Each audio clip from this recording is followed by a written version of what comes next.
think I've told you this thing about your audition. Tell.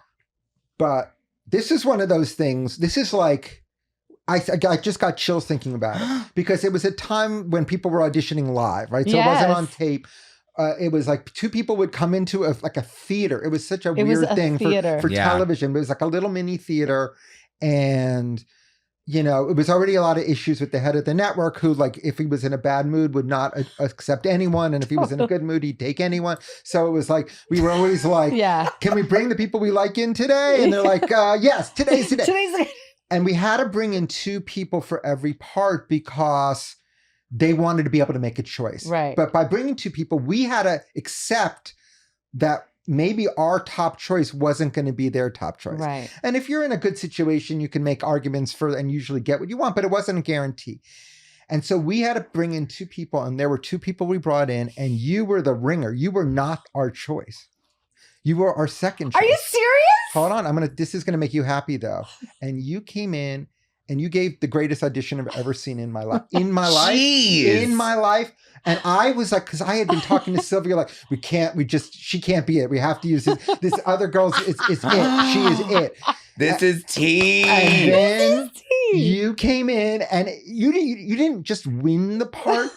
You owned the part. And it was like, oh, well, we're idiots. And she's got it. And it was like unanimous. It was like done. But it was one of those great situations where like we were wrong. Oh my God, my heart is literally pounding. That is incredible. Like, I never did the theater thing. No, because you were back east. This was all in LA. Oh, it was all in LA. Yeah. Okay. This was all like wait, who did I go up against? I love to hear that. That is incredible. But it's true. I mean, you I feel like we were all meant to be. It was very much that. And you know, this pilot had that shining bright light of luck. Not every pilot does. Yes. It was just the right group of people at the right time.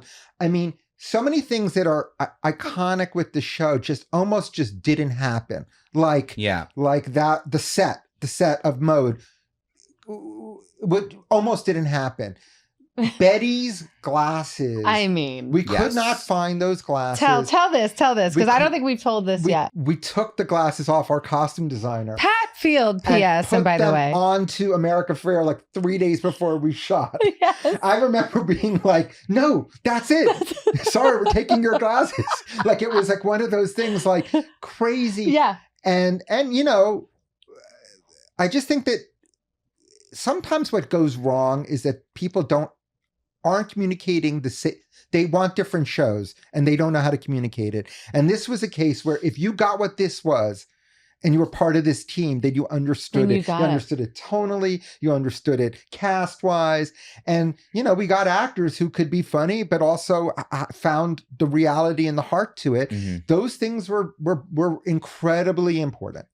I mean, I totally agree. I mean, it's also, I mean, it's just such a testament to the kind of alchemy of the show is that we all are still extremely close. I mean, almost like my best friend. I mean, so. And all of us are still so tight. We hang out all the time. Yes. And like, but I think that also lends itself to like when you're, you know, kind of everyone being on the same page in terms of creating this world. And listen, it changed television. So to be part of anything that changes the culture and changes, like it's, you know, everyone's done other stuff and had great experiences doing other stuff. But this was not only, this was a success, which never hurts, and fun, but also changed the culture and in a great way. And to be part of that was, you know, really cool. Did you know that was going to happen? Like, could you sense that this was sort of going to be the iconic thing that it was?